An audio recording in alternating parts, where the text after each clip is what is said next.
A mutumin da yake son 'yan mata ko kuma in ce mata su rika ƙaunarsa sosai in suka ganshi su cika maza su cinye shi, to ga sirrin da ake yi. Amma dan Allah ka ai wannan abin da niyyar fasikanci, ban bayar da wannan niyyar ba. Na bada ne ga mutumin da ya daɗe gida bai yi aure ba, ko mutumin da yake yawan zuwa neman aure magana tana lalacewa.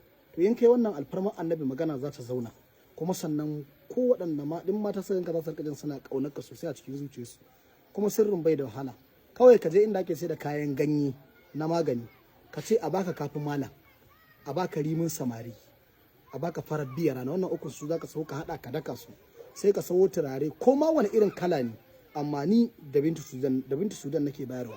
Sai a barbada maka su ciki haka in ka daka, sai sun bushe sai ka daka, in busu shin ka samo za su yi kafin malam, farar biya rana, rimin samari, a daka su zama gari a zuba cikin turaren ka dan karka shafa a jikin ka, fita ka ga ikon Allah. Wannan mujarraban ne da izinin Allah.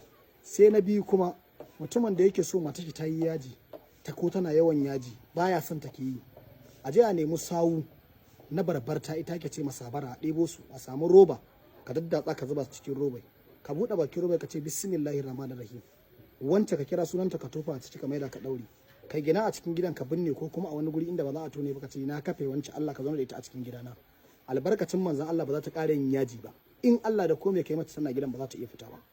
Sai na uku, sirrin da ake ƙara san sayyidul wujudi sallallahu alaihi wasallam muhammadur rasulullah shine kullun dare na Allah zaka yi mai salati 1000, kullun dare zaka yi mai salati 1000.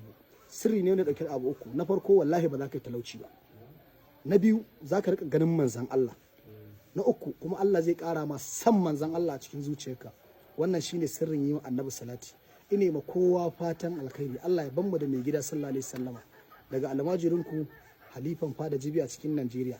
A masu amfani ina ƙara na gaya musu da sunana a cikin page nasu, to idan za ka ɗauki bidiyo na ka ɗora page ɗinka ba zan hana ka ba, amma ka cire sunana, kuma kar ka ɗora number ka a gurin, ka bar shi haka saboda suna yaudarar mutane da sunana.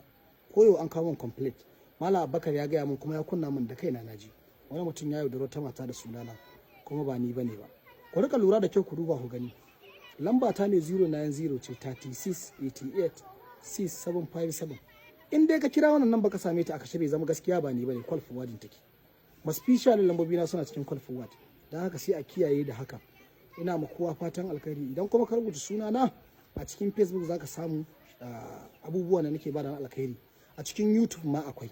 So dan haka kiyaye, kuma da nawa za ka ga suna bambanta da sauran wasu. Duk wanda ba nawa ba za ka ga alamun daga TikTok aka dauko shi aka dora. In ka lura za ka ga akwai hoton TikTok. Shi kuma nawa za ka ga directly bai da hoton TikTok, ni ne na dora. Ine ma kowa fatan alkhairi. Masoya ai sharing dan al'umman manzon Allah ta karo. Ine ma kowa fatan alkhairi.